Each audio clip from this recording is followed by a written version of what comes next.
Hi friends, digital class റൂമിൻ്റെ പുതിയൊരു വീഡിയോയിലേക്ക് ഏവർക്കും സ്വാഗതം. ഞാൻ ഇന്ന് കോറൽ ഡ്രോയുടെ പുതിയൊരു വീഡിയോയുമായിട്ടാണ് എത്തിയിട്ടുള്ളത്. അപ്പോൾ ഞാനിവിടെ കോറൽ ഡ്രോ ഓപ്പൺ ആക്കി ഇട്ടിട്ടുണ്ട്. അതിലൊരു പേജ് ഞാൻ ഓപ്പൺ ആക്കിയിട്ട് അതിലേക്ക് ഞാനൊരു പിക്ചർ ഇമ്പോർട്ട് ചെയ്തിട്ടിട്ടുണ്ട് കേട്ടോ. അപ്പോൾ അതൊക്കെ എങ്ങനെയാണെന്ന് നിങ്ങൾക്ക് അറിയാമല്ലോ. പേജ് എങ്ങനെ ന്യൂ പേജ് കൊടുത്ത് ഞാനൊരു പേജ് എടുത്തു. എന്നിട്ട് അതിൽ നിന്ന് ഞാൻ എൻ്റെ കമ്പ്യൂട്ടറിലുണ്ടായിരുന്ന ഒരു ഫോട്ടോ, അപ്പം നമുക്ക് നമ്മുടെ ഫോട്ടോയോ പിക്ചറോ എന്തെങ്കിലുമൊക്കെ ആവാം, അതിനെ ഞാൻ ഫയലിനകത്തുനിന്ന് ഇമ്പോർട്ട് കമാൻഡ് കൊടുത്ത് ഇതിലേക്ക് എടുത്തിട്ടിട്ടുണ്ട്. അപ്പം ഞാനതിനെ മൗസിൻ്റെ ഈ ആരോ ടൂളാണ് ഞാനിവിടെ സെലക്ട് ചെയ്ത് വെച്ചിരിക്കുന്നത്. അപ്പോൾ ഇതൊക്കെ എൻ്റെ കഴിഞ്ഞ വീഡിയോസൊക്കെ കണ്ടവർക്ക് മനസ്സിലായിട്ടുണ്ടാവും. നമ്മളൊരു പിക്ചർ സെലക്ട് ചെയ്യുന്നത് എങ്ങനെയാണ്, നമ്മളൊരു ടെക്സ്റ്റ് സെലക്ട് ചെയ്യുന്നത് എങ്ങനെയാണ്, ഇതൊക്കെ ഞാൻ പല പല വീഡിയോകളിലായിട്ട് പറഞ്ഞിട്ടുണ്ട്. അപ്പോൾ ഞാൻ ജസ്റ്റ് പറഞ്ഞതേ ഉള്ളൂ. ഞാനിപ്പോൾ ഇതിങ്ങനെ ചെയ്തിട്ടു. ഇതിനെ എനിക്കൊന്ന് സെലക്ട് ചെയ്യണമെങ്കിൽ അപ്പം ഞാൻ ഈ എ ടൂളാണ് സെലക്ട് ചെയ്യുമെങ്കിൽ എനിക്കിന്ന് സെലക്ട് ചെയ്യാൻ പറ്റില്ല. അപ്പം ഞാനൊരു പിക്ചറിന് അല്ലെങ്കിൽ ഒരു ഡയഗ്രാംസിനൊക്കെ ഞാൻ സെലക്ട് ചെയ്യണമെങ്കിൽ അത് ഈ മൗസിൻ്റെ ഈ ഒരു പിക് ടൂള് ഇവിടെ കൊണ്ട് വെച്ച് നോക്കുമ്പോൾ അറിയാം, പിക് ടൂള് എന്ന് പറഞ്ഞുകൊണ്ട് എഴുതി കാണിക്കുന്നുണ്ടോ. അപ്പോൾ ഈ ഒരു ടൂള് സെലക്ട് ചെയ്തിട്ട് അതിനെ ഞാൻ ഇങ്ങനെ വെച്ച് ക്ലിക്ക് ചെയ്യുമ്പോൾ മാത്രമാണ് ഈ ഒരു പിക്ചർ സെലക്ട് ആയി എന്ന് ഞാൻ പറഞ്ഞത്. സെലക്ട് ആകുമ്പോൾ നമുക്ക് കാണാൻ പറ്റുന്നുണ്ട്, ഇവിടെ ഒരു ഡോട്ട് റീജിയൻ വന്നിട്ടുണ്ട്. അപ്പം ഇതിൻ്റെ കോർണറിൽ പിടിച്ച് വലിച്ച് ഇതിൻ്റെ വിഡ്ത്ത് ഹൈറ്റ് ഒരുപോലെ കൂട്ടാം. നോക്കൂ, വലുതാക്കാം. അതല്ല, ഞാൻ ഇതിൻ്റെ ഏതെങ്കിലും ഒരു സൈഡിൽ പിടിച്ചാണ് ഇപ്പം ഞാൻ ഇത് ഇങ്ങനെ ഈ ഒരു ഡോട്ടിൽ, ഈ സെൻട്രൽ കിടക്കുന്ന ഡോട്ടിൽ പിടിച്ച് ഒരു സൈഡിലേക്കാണ് വലിക്കുന്നതെങ്കിൽ നോക്കൂ, ഇതിൻ്റെ ഈ ഒരു ഷേപ്പ് മാത്രമാണ്, ഇതിൻ്റെ വീതി മാത്രമാണ് കൂടിയിട്ടുള്ളത്, വിഡ്ത്ത് മാത്രമാണ് കൂടിയിട്ടുള്ളത്. അപ്പം ഞാൻ കൺട്രോൾ ഇസഡാണ് കൊടുത്തത് കേട്ടോ. നമ്മളൊരു കമാൻഡ് ചെയ്തത് തെറ്റിപ്പോയി എന്ന് കണ്ടു കഴിഞ്ഞാൽ അപ്പോൾ തന്നെ നമുക്ക് അൺഡു റീഡും ഒക്കെ ഞാൻ പല വീഡിയോയിൽ പറഞ്ഞിട്ടുണ്ടെന്നാണ് എൻ്റെ ഓർമ്മ. അപ്പോൾ അതിൻ്റെ ഷോർട്ട് കട്ടാണ് ഞാനിവിടെ കൊടുത്തത് കേട്ടോ. ഞാനിപ്പോൾ ഇങ്ങനെ വെച്ചു. ഇപ്പോൾ ഇപ്പം നമ്മുടെ ഒരു ഫോട്ടോ ആയിരുന്നെങ്കിൽ നമ്മുടെ മുഖ ഷേപ്പ് തന്നെ ഇപ്പോൾ മാറിപ്പോയേനെ അല്ലേ. അപ്പം ഞാൻ അറിയാതെ ഇങ്ങനെയൊക്കെ ചെയ്തു പോയി കഴിഞ്ഞാൽ അപ്പോൾ തന്നെ കൺട്രോൾ ഇസഡ് കൊടുത്തേക്കുക, അല്ലെങ്കിൽ പിന്നെ അൺഡു കൊടുക്കുക. അപ്പം നമ്മൾ എപ്പോഴും ഓർക്കേണ്ടത് ഒരു ഫോട്ടോയുടെ അല്ലെങ്കിൽ ഒരു ഇമേജിൻ്റെ വിഡ്ത്ത് ഹൈറ്റ്, അതിൻ്റെ ഷേപ്പ് മാറാതെ അതിനെ വലുതാക്കണമെങ്കിൽ നമ്മളെപ്പോഴും ചെയ്യേണ്ടത് അതിനെ സെലക്ട് ചെയ്തിട്ട് അതിൻ്റെ കോർണറിൽ പിടിച്ച് ഒരേപോലെ മൂവ് ചെയ്യുക. അപ്പോഴാണ് നമുക്ക് അതിൻ്റെ വിഡ്ത്തും ഹൈറ്റും ഒരേപോലെ, അതിൻ്റെ ഷേപ്പ് മാറാതെ അതിനെ നമുക്ക് വലിപ്പം കൂട്ടാനും അതേപോലെ അകത്തേക്കാണ് നമ്മളിങ്ങനെ പിക്ചർ ചെയ്ത് നീട്ടുന്നെങ്കിലോ അതിനെ കുറയ്ക്കാനും പറ്റത്തുള്ളൂ. അപ്പം ഞാനിങ്ങനെ പുറത്തേക്ക് പിടിച്ചിങ്ങനെ വലിച്ച് നീക്കി അതിൻ്റെ വിഡ്ത്ത് ഹൈറ്റ് ഞാൻ കൂട്ടി. എനിക്ക് ചെറുതാക്കണമെങ്കിൽ ഞാനിതാ ഇങ്ങനെ അകത്തേക്ക്, ഈ പിക്ചറിൻ്റെ അകത്തേക്ക് ഞാനിങ്ങനെ വലിക്കും. അപ്പോൾ അതിന് ചെറുതായി. അപ്പോൾ ഇതൊക്കെ ഞാൻ പല വീഡിയോയിൽ പറഞ്ഞിട്ടുണ്ട്. ജസ്റ്റ് ഞാനിപ്പോൾ ഇതൊന്ന് ഓർമ്മപ്പെടുത്തിയതേ ഉള്ളൂ. ഇപ്പം ഞാൻ ഇതിനെ ഇങ്ങനെ ഒന്ന് ഓപ്പൺ ചെയ്തിട്ടിട്ട് ഞാനൊരു പുതിയ കമാൻഡ് പരിചയപ്പെടുത്താനായിരുന്നു കേട്ടോ. അപ്പം നോക്കുക, ഞാനൊരു പിക്ചർ ഇപ്പം നിങ്ങൾ തന്നെ വിചാരിച്ചോളൂ, നിങ്ങളുടെ ഒരു ഫോട്ടോയാണ് ഇട്ടിരിക്കുന്നതെങ്കിൽ നിങ്ങൾക്ക് അതിൻ്റെ ഒന്ന് കളർ മാറ്റണം. അതിനെ ഒന്ന്, ഇപ്പോൾ കളർ ഫോട്ടോ ആണെങ്കിൽ അതിനെ ഒന്ന് ബ്ലാക്ക് ആൻഡ് വൈറ്റിലേക്ക് ആക്കണം.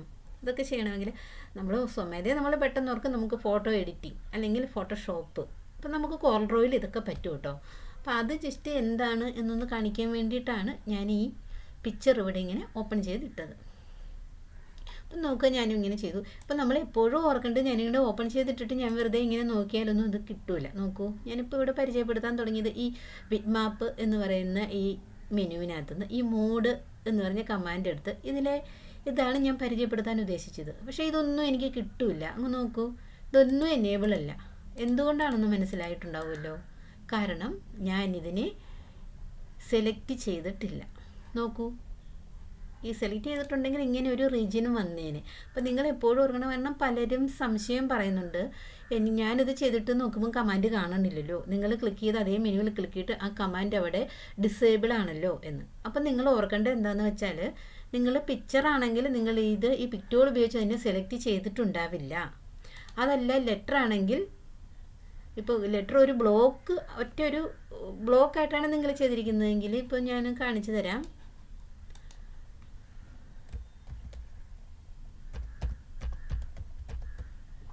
ഇങ്ങനെയാണെങ്കിൽ ഇതുണ്ടോ, ഇതിപ്പോൾ ഇങ്ങനെ സെലക്ട് തന്നെയാണെന്ന് പറയാം. അതിനെ എനിക്ക് ഈ പിക് ടൂൾ വെച്ച് സെലക്ട് ചെയ്യാം. അതല്ല, എനിക്ക് ഈ ടൂൾ ടൂൾ ഉപയോഗിച്ചാണ്, അതായത് നമ്മൾ ടൈപ്പ് ചെയ്യുന്ന ടൂൾ ഉപയോഗിച്ച് ഞാനിങ്ങനെ ഡ്രാഗ് ചെയ്ത് ഫുള്ള് സെലക്ട് ചെയ്ത് വെച്ചു. അപ്പോൾ അങ്ങനെ ലെറ്റർ ആണെങ്കിൽ നിങ്ങൾ അങ്ങനെ സെലക്ട് ചെയ്യണം. ഇങ്ങനെയും സെലക്ട് ചെയ്യും. ഇങ്ങനെ നമ്മൾ സെലക്ട് ചെയ്യുന്നത് എപ്പോഴാണെന്ന് വെച്ചാൽ ഒരു ലെറ്ററിനെ എടുത്ത് നമ്മൾ മൂവ് ചെയ്തുകൊണ്ട് പോകേണ്ടി. ഇപ്പോൾ ഇവിടെയാണ് കിടക്കുന്നത്. ഇതിനെ എടുത്ത് എനിക്ക് ഈ പേജിന് ഇത്രയും ഉള്ളൂ, ഈ ഒരു റീജിയൻ കാണുന്നതാണ് പേജ് കേട്ടോ. ഇതൊക്കെ നിങ്ങൾക്ക് അറിയാം. അപ്പോൾ ഇതിപ്പോൾ ഞാൻ ഈ പേജിൻ്റെ വെളിയിലാണ് ഡിജിറ്റൽ എന്ന് ടൈപ്പ് ചെയ്തിട്ടിരിക്കുന്നത്. അപ്പോൾ എനിക്ക് ഇതിനെ പേജിനകത്തേക്ക് കയറ്റണമെങ്കിൽ ഞാൻ ഈ ടൂൾ പേജ് സെലക്ട് ചെയ്തിട്ട് മാറ്റാൻ എനിക്ക് പറ്റൂല. പകരം ഞാൻ അങ്ങനെയുള്ള സന്ദർഭങ്ങളിൽ ഞാൻ ഈ ലെറ്ററുകളൊക്കെ ആണെങ്കിൽ ലെറ്ററിനെ ഒരു സ്ഥലത്തു നിന്നും മറ്റൊരു സ്ഥലത്തേക്ക് മൂവ് ചെയ്ത് കൊണ്ടുപോകാനാണെങ്കിൽ ഞാൻ എപ്പോഴും പിക് ടൂൾ ഉപയോഗിച്ച് തന്നെ സെലക്ട് ചെയ്യണം. അപ്പോൾ ഞാൻ ആ പിക് ടൂൾ എടുത്ത് സെലക്ട് ചെയ്തു, ഞാനതിനെ പിക്ക് ചെയ്തു. അതായത് മൗസ് പോയിൻ്റർ ഞാൻ ക്ലിക്ക് ചെയ്ത് പിടിച്ചിരിക്കുകയാണ് കേട്ടോ. അത് ഞാൻ ക്ലിക്ക് ചെയ്ത് പിടിച്ചിട്ട് ഞാൻ എവിടെയാണോ കൊണ്ടുവയ്ക്കുന്നത് അവിടെ കൊണ്ടുവച്ചതിന് ശേഷം മാത്രം ആ മൗസ് പോയിൻ്റ് ഞാൻ റിലീസ് ചെയ്തു. അല്ലാതെ ഞാനിപ്പോൾ ഇവിടെ ഇരിക്കുന്ന ഒരു സാധനം ഇവിടെ എടുത്തുകൊണ്ട് വെച്ചിട്ട് ഇവിടെ ക്ലിക്ക് ചെയ്തിട്ട് ഞാൻ ഇവിടെ കൊണ്ടുവച്ചാൽ വരില്ല. ഞാനിവിടെ പിക് ടൂൾ വെച്ച് സെലക്ട് ചെയ്തിട്ട് ആ മൗസ് പോയിൻ്റർ വെച്ച് ക്ലിക്ക് ചെയ്ത് പിടിച്ചത് അങ്ങ് റിലീസ് ചെയ്തിട്ടില്ല. അങ്ങനെ കൈ ഞാൻ അമർത്തി പിടിച്ചിരിക്കുകയാണ് മൗസ് പോയിൻ്ററിൽ. അപ്പോൾ ഞാൻ ഇങ്ങനെ ഇവിടെ കൊണ്ടുവന്ന് വെച്ചാൽ എനിക്ക് ഇവിടെയാണ് വെക്കേണ്ടതെങ്കിൽ ഇവിടെയാണ് വെക്കേണ്ടതെങ്കിൽ എവിടെയാണോ എനിക്കതിനെ പ്ലേസ് ചെയ്യിപ്പിക്കേണ്ടത് ആ പൊസിഷനിൽ കൊണ്ട് എത്തിച്ചതിന് ശേഷം ഞാൻ ആ മൗസ് പോയിൻ്റർ റിലീസ് ചെയ്തു. അപ്പോൾ അതവിടെ ഓക്കെ ആയി. അപ്പോൾ ഇങ്ങനെയൊക്കെയുള്ള ചെറിയ ചെറിയ ഡൗട്ടുകൾ പലർക്കും ഉണ്ട്. അപ്പോൾ അത് നിങ്ങളത് തുടക്കക്കാർക്ക് വരുന്ന ഒരു ഡൗട്ടാണ്, സ്വയമേ അത് മാറിക്കൊള്ളൂ. എന്നാലും ഞാനിപ്പോൾ ഇതിങ്ങനെ പറഞ്ഞ സ്ഥിതിക്ക് കൂടെ ഒന്ന് പറഞ്ഞു എന്നേ ഉള്ളൂ. ഇപ്പം ഞാൻ പറഞ്ഞല്ലോ, ഈ മോഡിനത് ക്ലിക്ക് ചെയ്തപ്പോൾ ഇതൊന്നും എനിക്ക് കിട്ടണില്ല. കാരണം ഞാനിതിനെ സെലക്ട് ചെയ്തിട്ടില്ല. ഞാൻ എന്ത് ചെയ്യണം, ഇതിനെ ഈ പിക്ചറിനെ എനിക്ക് സെലക്ട് ചെയ്യണമെങ്കിൽ പിക് ടൂൾ തന്നെ വേണം. ഇപ്പം ഞാൻ ടൂളിൽ വെച്ചോ ഇപ്പം ഞാനിങ്ങനെ ഇതെടുത്ത് വരച്ചിട്ട് ഞാനിങ്ങനെ നിന്നിട്ട് കാര്യമില്ല. കാരണം ഇതിനെ എനിക്ക് സെലക്ട് ചെയ്യണമെങ്കിൽ ഈ പിക് ടൂൾ ആദ്യം നമ്മൾ ഈ പിക് ടൂൾ സെലക്ട് ആണോ എന്ന് നോക്കുക. ഈ ടൂൾ ബോക്സിനകത്തുനിന്ന് ഈ പിക് ടൂളിനെ ആദ്യം ക്ലിക്ക് ചെയ്യുക, അതിനുശേഷം ഇമേജിൽ കൊണ്ട് ക്ലിക്ക് ചെയ്യുക. ഇപ്പം നോക്കൂ, ആ ഒരു ഡോട്ട് ഇതിന് ചുറ്റും വന്നിട്ടുണ്ട്. അപ്പോൾ ഇത് സെലക്ട് ആണ് എന്ന് പറയും.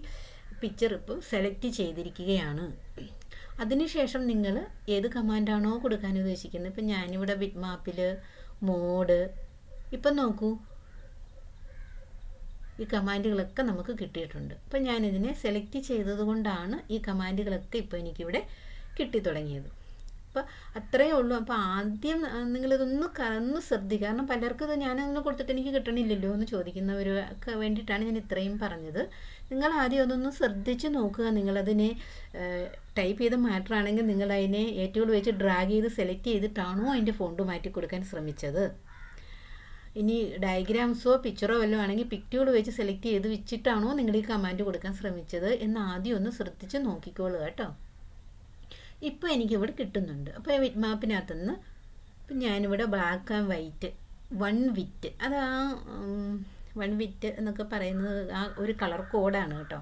അപ്പോൾ അത് ബ്ലാക്ക് ആൻഡ് വൈറ്റ് ഞാൻ ക്ലിക്ക് ചെയ്തു, നമുക്കിവിടെ കിട്ടി.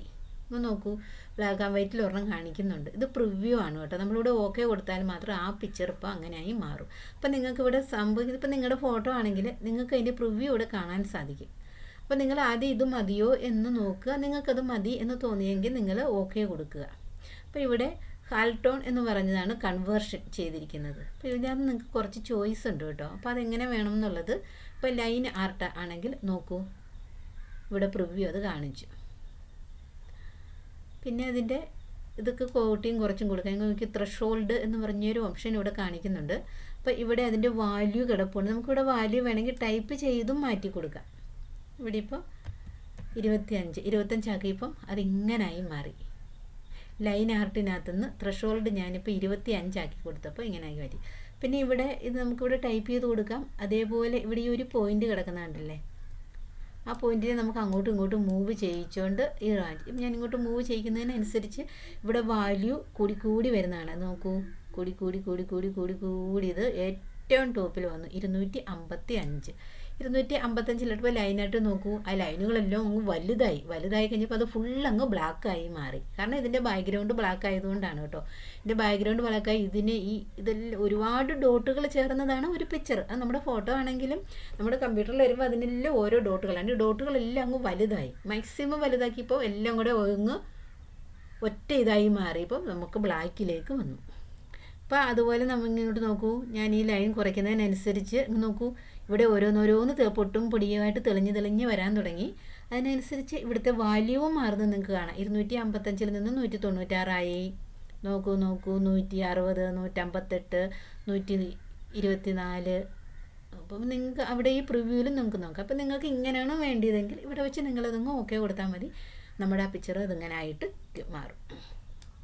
നോക്കൂ, അപ്പോൾ ഇതുപോലെ നിങ്ങൾക്ക് വാല്യൂസ് ചേഞ്ച് ചെയ്തുകൊണ്ട് അതെങ്ങനെ വേണം എന്നുള്ളത്. ഇപ്പോൾ 0 ആയി കഴിഞ്ഞപ്പോൾ അത് മുഴുവൻ വെള്ളയായി മാറി. കാരണം ഞാനിപ്പോൾ ഈ ത്രഷോൾഡ് വാല്യൂ 1 കൊടുത്തിരിക്കുന്നത്. ത്രഷോൾഡ് വാല്യൂ ഫുള്ളിലാക്കി കൊടുത്താൽ മൊത്തം ബ്ലാക്ക് ആയിരുന്നു, കാരണം എൻ്റെ ബാക്ക്ഗ്രൗണ്ട് ബ്ലാക്ക് ആയിരുന്നു. അപ്പോൾ ത്രഷോൾഡ് വാല്യൂ ഞാൻ മിനിമം ഇത് 0 ആക്കി കൊടുത്തപ്പോൾ ഒന്നുമില്ല, ഫുള്ള് വൈറ്റായി മാറി. എല്ലാ കളറും അങ്ങ് ഇല്ലാതായിപ്പോയി. ഇപ്പം കൂട്ടിയും കുറച്ചും ഇതിവിടെ നിങ്ങൾക്ക് ഇങ്ങനെ കൂട്ടിയും കുറച്ചും കൊടുത്ത് നിങ്ങൾക്ക് ഏതാണോ നിങ്ങൾക്ക് ആവശ്യം, എന്താണോ നിങ്ങൾക്ക് ഇഷ്ടമായിട്ട് തോന്നുന്നത് അങ്ങനെ നമുക്ക് വരുമ്പോൾ ഇവിടെ നമുക്ക് ഓക്കെ കൊടുക്കാനായിട്ട് സാധിക്കും.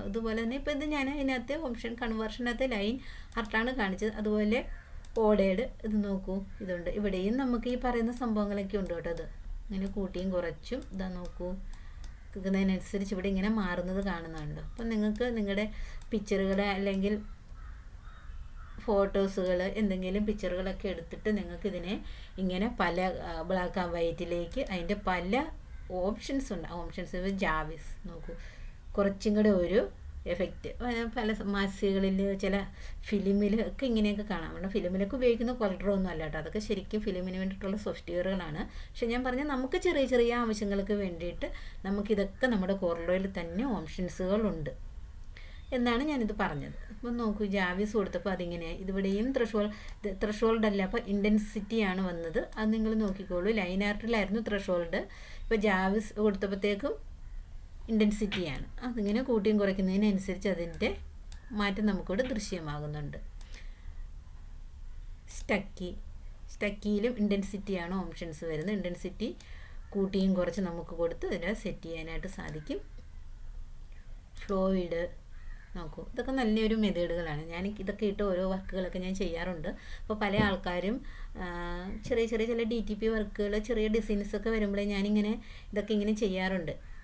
അങ്ങനെ നോട്ടീസുകൾ ഒക്കെ ആണെങ്കിൽ ഫ്ലവറോ എന്തെങ്കിലും പിക്ചറുകളോ ഒക്കെ വരും. അപ്പോൾ പല ആൾക്കാരും ഞാൻ വലിയ രീതിയിൽ ഇങ്ങനെ ആർട്ടിസ്റ്റ് അങ്ങനെയൊക്കെ പഠിച്ചതാണോ എന്ന് ചോദിക്കാറുണ്ട് കേട്ടോ. പക്ഷേ അതൊന്നുമല്ല, ഞാനിതൊക്കെ കോറിഡ്രോയും ചെറിയ രീതിയിൽ ഫോട്ടോഷോപ്പ് ഉപയോഗിച്ചാണ് ഞാനിതൊക്കെ ചെയ്തുകൊണ്ടിരിക്കുന്നത്. പക്ഷെ കാണുന്ന ആൾക്കാരും എന്താണ് വിചാരിക്കുക, ഞാൻ വലിയ രീതിയിൽ ഇതൊക്കെ ഈ ലെവലിൽ ഇതൊക്കെ പഠിച്ചിട്ടിരിക്കുന്ന ആളാണെന്ന് വിചാരിക്കും. പക്ഷേ നമുക്കിതൊക്കെ ഇങ്ങനെയൊക്കെയുള്ള ചെറിയ മാറ്റങ്ങളൊക്കെ വരുത്തി നമുക്ക് വലിയ ഡിസൈനിങ്ങും കാര്യങ്ങളൊക്കെ ചെയ്യാനായിട്ട് സാധിക്കും. അപ്പം ജസ്റ്റ് ഒരു DTP മേഖലയിൽ പ്രവർത്തിക്കുന്ന ഒരാൾക്ക് ഇതൊക്കെ ചെറുതായിട്ടൊന്നും മനസ്സിൽ വെച്ചിരുന്നാൽ മതി. എന്തെങ്കിലുമൊക്കെ വർക്ക് വരുമ്പോൾ അതിനകത്തൊക്കെ പ്രയോജനപ്പെടുത്തി വിടുക. ആൾക്കാർക്ക് തീർച്ചയായിട്ടും ഇഷ്ടപ്പെടും. വീണ്ടും നിങ്ങളെ തേടി വർക്കുകളൊക്കെ വരുന്നതാണ്. ഹാൾട്ടോൺ നോക്കൂ, ഇവിടെയുണ്ട് ഇൻറ്റൻസിറ്റി. പിന്നെ ഇവിടെ സ്ക്രീൻ ടൈപ്പ് ഒക്കെ ചെയ്യുന്നത്, സ്ക്രീൻ ടൈപ്പ് റൗണ്ട്, സ്ക്വയർ എന്നൊക്കെ പറഞ്ഞ് ഉപയോഗിക്കുന്നുണ്ട്. അപ്പം ഇതിപ്പോൾ എന്തെന്ന് വെച്ചാൽ എല്ലാ ഇതിനകത്ത് ഇപ്പോൾ ലൈൻ നമുക്ക് എനേബിൾ അല്ല. ഇത് കണ്ടോ, അപ്പോൾ ചില ഓപ്ഷൻസുകളൊക്കെ നമുക്ക് എന്താണെന്ന് വെച്ചാൽ കോറിഡ്രോയ്ക്ക് കുറച്ചൊരു ലിമിറ്റേഷൻസ് ഒക്കെ ഉണ്ട്. അപ്പോൾ അതുമല്ല, ഞാൻ കോറിഡ്രോ 11 ഞാൻ ഈ കാണിക്കുന്നത്. അതിനകത്ത് ചില ചെറിയ ലിമിറ്റേഷൻസുകളും പരിമിതികളും ഒക്കെ ഉണ്ട്. നിങ്ങളിപ്പം കോറിഡ്രോ ഇതിനേക്കാൾ കൂടിയ വെർഷനാണ് എടുക്കുന്നതെങ്കിൽ ചിലപ്പോൾ ഇതിനകത്തൊക്കെ ഇതിനേക്കാൾ വലിയ എഫക്റ്റുകൾ ചിലപ്പോൾ നിങ്ങൾക്ക് ദൃശ്യമായെന്ന് വരും. അപ്പോൾ ഇങ്ങനെയുള്ള ചെറിയ ഓപ്ഷൻസുകളൊക്കെ ഉണ്ട്. അപ്പോൾ നിങ്ങളിങ്ങനെ വെറുതെ നിങ്ങളുടെ ടൈം ഇതെടുത്തിട്ട് ടൈമുള്ള സമയത്ത് നിങ്ങളുടെ ഫോട്ടോസൊക്കെ ഇട്ട് ഇതൊക്കെ ഒന്ന് ചെയ്ത് നോക്കി വെക്കുക.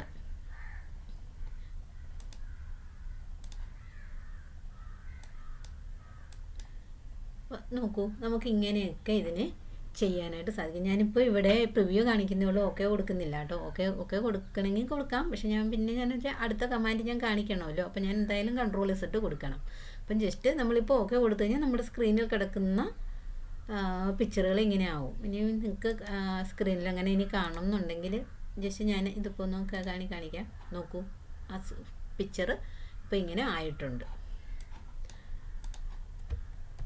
അപ്പോൾ ഞാനിത് CTRL+Z ആണ് കൊടുത്തത്. ഓർത്തോളുക, പെട്ടെന്ന് അതെങ്ങനെയാണ് ഇങ്ങനെ വന്നിട്ട് പെട്ടെന്ന് തന്നെ അതങ്ങ് മാറിപ്പോയല്ലോ എന്ന് വിചാരിക്കരുത്. ഞാൻ ആ കമാൻഡ് കൊടുത്തു, ജസ്റ്റ് ഞാനത് നിങ്ങളെ കാണിച്ചതിന് ശേഷം ഞാൻ പിന്നെ അങ്ങ് CTRL+Z കൊടുത്ത് തന്നെ പഴയ രീതിയിലേക്ക് മാറ്റിയതാണ്. അപ്പോൾ ഇതൊരു bitmap mode black and white. അപ്പോൾ അതിനകത്ത് കുറേ ഓപ്ഷൻസുകളൊക്കെ ഉണ്ടായിരുന്നു അല്ലേ. ബ്ലാക്ക് ആൻഡ് വൈറ്റ് എടുത്തപ്പോൾ അതിനകത്തൊരു ഡയലോഗ് ബോക്സിനകത്ത് കുറേ ഓപ്ഷൻസുകൾ കാര്യങ്ങളൊക്കെ ഉണ്ട്. അപ്പോൾ നിങ്ങളുടെ ഒരു ഫോട്ടോസാണ്, നിങ്ങൾക്ക് അതിനെ ഒറ്റയടിക്ക് അതിനെ അങ്ങ് ഗ്രേ സ്കെയിലാക്കിയാൽ മതി എങ്കിൽ മോഡ് ഗ്രേ സ്കെയിൽ നോക്കൂ, ഒറ്റയടിക്ക് അത് അങ്ങോട്ട് ഗ്രേ സ്കെയിലിലേക്ക് മാറി. ഗ്രേ സ്കെയിൽ എന്ന് പറയുമ്പോഴത്തേക്ക് നോക്കൂ, ഇത് ഒരു ഗ്രേ കളറാണല്ലേ, അത് വൈറ്റും അല്ല എന്നാൽ കളറും അല്ല, ഒരു ഗ്രേ കളറിലേക്ക് മാറി. മറ്റേ ആദ്യം നമ്മൾ കാണിച്ചത് ബ്ലാക്ക് ആൻഡ് വൈറ്റ് ആണ്. ബ്ലാക്ക് ആൻഡ് വൈറ്റിനകത്ത് കുറേ ഓപ്ഷൻസ് ഉണ്ട്, അതിനെ നിങ്ങൾക്ക് എങ്ങനെ വേണമെങ്കിലും കൺവേർട്ട് ചെയ്യാം. ഇത് ഞാനിപ്പോൾ കാണിച്ചത് ഗ്രേ സ്കെയിലിലേക്ക് മാറ്റുക, അതാണ് ഞാൻ കാണിച്ചത്, മോഡ് ഗ്രേ സ്കെയിൽ. അപ്പോൾ ഇതൊക്കെ തന്നെ നമ്മുടെ ഫോട്ടോഷോപ്പിനകത്തും ഉണ്ട്. ഒരു പിക്ചർ എടുത്തിട്ട് ഗ്രേ സ്കെയിലിലേക്ക് മാറ്റാനായിട്ട് സാധിക്കും. അപ്പോൾ അങ്ങനെയൊക്കെയുള്ള ഓപ്ഷൻസുകൾ നമ്മുടെ കോൾഡ്രോയിലും ഉണ്ട്. ഇപ്പോൾ ഡ്യൂട്ടോൺ അതും ഇതൊക്കെ പോലെ തന്നെയാണ്. ഇത് കളർ ചേഞ്ചസ്, ഞാൻ മോണോട്ടോൺ ആണ് ഇതിനകത്ത് കിടക്കുന്നത്, ട്രൈറ്റോൺ കൊടുത്തു. അപ്പോൾ നോക്കൂ, ഇവിടെ 2 കളർ ഓപ്ഷൻസും കൂടെ കിട്ടിയിട്ടുണ്ട്. ഞാനിപ്പോൾ ഇത് സെലക്ട് ചെയ്തു. ഇത് ഒറിജിനലാണ് കേട്ടോ കാണിക്കുന്നത്, ഇതാണ് നമ്മൾ പ്രിവ്യൂ കാണിക്കുന്നത്. അതിനുശേഷം നമുക്കിതിനെ ഇതിങ്ങനെ നോക്കാം. പക്ഷേ ഇവിടെ ചില സമയത്ത് ഓട്ടോമാറ്റിക്കലി ഇവിടെ പ്രിവ്യൂ വരികയില്ല. വന്നിട്ടില്ല എങ്കിൽ നിങ്ങൾ ഈ പ്രിവ്യൂവിലൊന്ന് ക്ലിക്ക് ചെയ്യണം. നോക്കൂ, ഈ ഡയലോഗ് ബോക്സിൻ്റെ അത് ബോട്ടം ഭാഗത്തായിട്ട് പ്രിവ്യൂ കിടക്കുന്നതാണ്. പ്രിവ്യൂ ഉണ്ട്, റീസെറ്റ് ഉണ്ട്. ആദ്യമൊക്കെ ഞാൻ കാണിച്ച ഡയലോഗ് ബോക്സിൽ ഓട്ടോമാറ്റിക് ഞാൻ ഈ പ്രിവ്യൂവിൽ ക്ലിക്ക് ചെയ്യാതെ തന്നെ അതിൻ്റെ പ്രിവ്യൂ ഇവിടെ മാറി മാറി വന്നുകൊണ്ടേയിരുന്നു. ഇനി എങ്ങാനും നിങ്ങൾ ഇത് ചെയ്യുന്ന സമയത്ത് നിങ്ങൾക്ക് ഈ പ്രിവ്യൂവിൽ ഇങ്ങനെ മാറുന്നില്ല എങ്കിൽ അതിൻ്റെ ഈ ബോട്ടം സൈഡിൽ ഒരു പ്രിവ്യൂ എന്ന് പറഞ്ഞൊരു ഓപ്ഷൻ ഉണ്ട് കേട്ടോ. ആ ഓപ്ഷനിൽ നിങ്ങളൊന്ന് ക്ലിക്ക് ചെയ്താൽ മതി. അപ്പോൾ നിങ്ങൾ വരുത്തിയ മാറ്റം ഇവിടെ കാണാനായിട്ട് സാധിക്കും. അതുപോലെ ഇതിനെ ഇങ്ങനെ കൊടുത്തു. അപ്പോൾ ജസ്റ്റ് നിങ്ങളിങ്ങനെയൊക്കെ മാറ്റങ്ങൾ വരുത്തി പ്രിവ്യൂ നോക്കും. അപ്പോൾ ചെറിയ ചെറിയ മാറ്റങ്ങളാണിതിപ്പോൾ. പാൻറ്റോ ഇതിപ്പോൾ പിങ്കാണ് എടുത്തിരിക്കുന്നത്.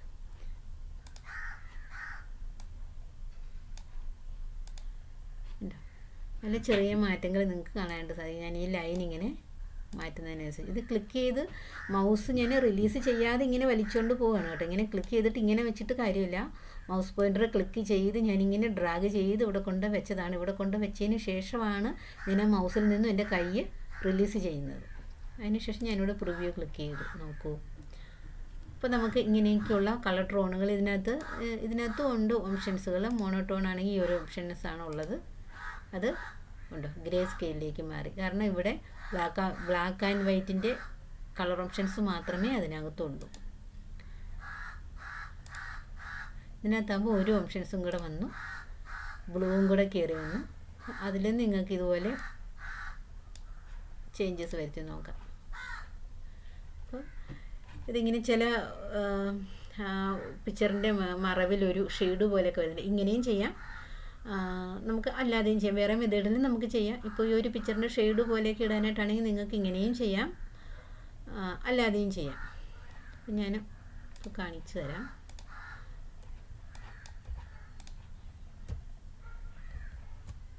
ഇതിൻ്റെ ഒരു കോപ്പിയാണ് ഞാൻ എടുത്തത്. കോപ്പി എടുത്തിട്ട് വെച്ചു. അപ്പോൾ ഞാൻ ഒറിജിനൽ അവിടെ കിടക്കട്ടെ അല്ലേ. ഞാൻ ഇതിൻ്റെ കോപ്പിയിലൊന്ന് മാറ്റം വരുത്തി കാണിക്കാം. മോഡ് എടുത്തു,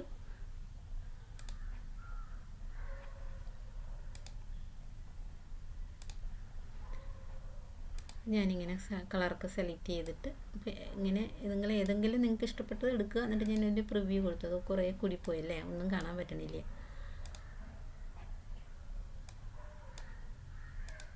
അപ്പോൾ ഇങ്ങനെ പല സ്ഥലത്തിലേക്ക് നിങ്ങളിങ്ങനെ മാറ്റി മാറ്റി മാറ്റി മാറ്റി നോക്കുക. അപ്പോൾ നിങ്ങൾക്ക് കുറച്ച് ഇൻട്രസ്റ്റ് ആകുന്ന ഒരു രീതി ഉണ്ടെങ്കിൽ അതിനിങ്ങനെ കൊടുക്കുക. എന്താ കുറേ ഇപ്പം ഇങ്ങനെ ചേർത്തിടുമ്പം തന്നെ ഇപ്പോൾ നമുക്ക് ഇങ്ങനെയൊക്കെയുള്ള പല പല കാര്യങ്ങൾ നമുക്ക് ചെയ്യാനായിട്ട് സാധിക്കും. ഇതുപോലെ ലെറ്ററിനും കുറച്ച് നമുക്ക് ഡിസൈനും കാര്യങ്ങളൊക്കെ കൊടുക്കാം കേട്ടോ. അത് ഞാൻ ഏതെങ്കിലും വീഡിയോയിൽ പറഞ്ഞോ ഇല്ലയോ എന്നുള്ളത് ഞാനിപ്പോൾ എൻ്റെ മെമ്മറി നിൽക്കണില്ല, ഞാനൊന്ന് നോക്കട്ടെ. കുറച്ച് ദിവസങ്ങളായല്ലോ ഞാൻ ഈ കോൾഡ്രോയുടെ വീഡിയോയും കൊണ്ട് വന്നിട്ട്. അപ്പോൾ ഇതേപോലെയുള്ള കുറേ ചേഞ്ചസുകൾ നിങ്ങൾക്ക് ഇങ്ങനെ പിക്ചറുകളും ഇതുപോലെ ലെറ്ററുകളിലും എല്ലാം മാറ്റാനായിട്ട് സാധിക്കും. എല്ലാത്തിനും ഫോട്ടോഷോപ്പ് അല്ലെങ്കിൽ ഫോട്ടോ എഡിറ്റിങ്ങിൻ്റെ ആവശ്യമൊന്നുമില്ല. അപ്പോൾ അത് ബിറ്റ് മാപ്പ് എന്ന മെനുവിനകത്താണ്. ഇപ്പോൾ ബിറ്റ് മാപ്പ് മെനുവിനകത്ത് ഞാൻ ഇപ്പം നോക്കൂ, ഒന്നും എനേബിൾ അല്ല, കാരണം ഞാനൊന്നും ഇത് സെലക്ട് ചെയ്തിട്ടില്ല, അതുകൊണ്ടാണ് കേട്ടോ. അപ്പോൾ ഞാനിത് സെലക്ട് ചെയ്തു. അപ്പോൾ ബിറ്റ് മാപ്പ് എടുത്തു. മോഡിനകത്ത് നിന്ന് black and white, grey scale, due tone, ഇത്രയാണ് ഞാനിപ്പോൾ പറഞ്ഞത്. അപ്പോൾ ഈ 3 കമാൻഡുകളെല്ലാം ഏകദേശം ഒരുപോലെ തന്നെയാണ്. നിങ്ങൾക്കിതിനകത്ത് ഓർക്കേണ്ട രണ്ട് കാര്യങ്ങൾ. നിങ്ങളൊരു ഇമേജാണ് സെലക്ട് ചെയ്ത് ഇമ്പോർട്ട് ചെയ്തിരിക്കുന്നതെങ്കിൽ അതിനെ പിക് ടൂൾ ഉപയോഗിച്ച് എപ്പോഴും സെലക്ട് ചെയ്തതിന് ശേഷം മാത്രം നിങ്ങൾ കമാൻഡ് നോക്കുക. 2, നിങ്ങൾക്ക് അതിൻ്റെ പ്രിവ്യൂ നോക്കി ആ പ്രിവ്യൂ ഓക്കെ ആണെന്ന് തോന്നിയാൽ നിങ്ങൾ ഓക്കെ കൊടുക്കുക. ഇനി എങ്ങാനും നിങ്ങൾ അല്ലാതെ ഓക്കെ കൊടുത്ത് പോയിട്ടുണ്ടെങ്കിൽ പെട്ടെന്ന് തന്നെ നിങ്ങളൊരു കൺട്രോൾ Z കൊടുത്ത് അൺഡു കൊടുത്ത് അതിനെ അങ്ങ് മാറ്റിയത്. ഇപ്പോൾ നിങ്ങൾ അറിയാതെ നിങ്ങൾ പ്രിവ്യൂ കണ്ട് നിങ്ങൾക്ക് ഇഷ്ടപ്പെടാതെയാണ്. ഇപ്പോൾ നിങ്ങളിതിങ്ങനെ എടുത്തു, മോഡ് എടുത്തു,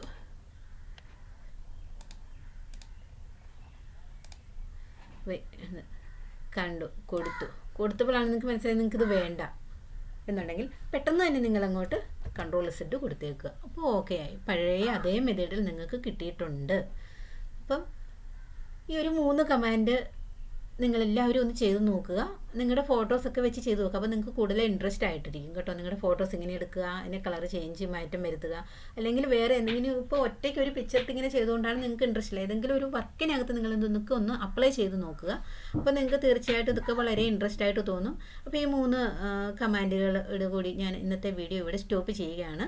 നിങ്ങൾക്ക് എല്ലാവർക്കും ഈ വീഡിയോ വളരെയധികം പ്രയോജനപ്പെട്ടു എന്ന് ഞാൻ കരുതട്ടെ. ഈ ചാനൽ നിങ്ങൾ ആദ്യമായിട്ടാണ് കാണുന്നത് എങ്കിൽ ലൈക്ക് ചെയ്യുക, സബ്സ്ക്രൈബ് ചെയ്യുക, മറക്കാതെ അടുത്തുള്ള ബെൽ ബട്ടൺ ഒന്ന് എനേബിൾ ചെയ്യുക. Okay, thank you. ഈ ചാനൽ നിങ്ങൾ ആദ്യമായിട്ടാണ് കാണുന്നത് എങ്കിൽ ലൈക്ക് ചെയ്യുക, സബ്സ്ക്രൈബ് ചെയ്യുക, മറക്കാതെ അടുത്തുള്ള ബെൽ ബട്ടൺ ഒന്ന് എനേബിൾ ചെയ്യുക. Okay, thank you.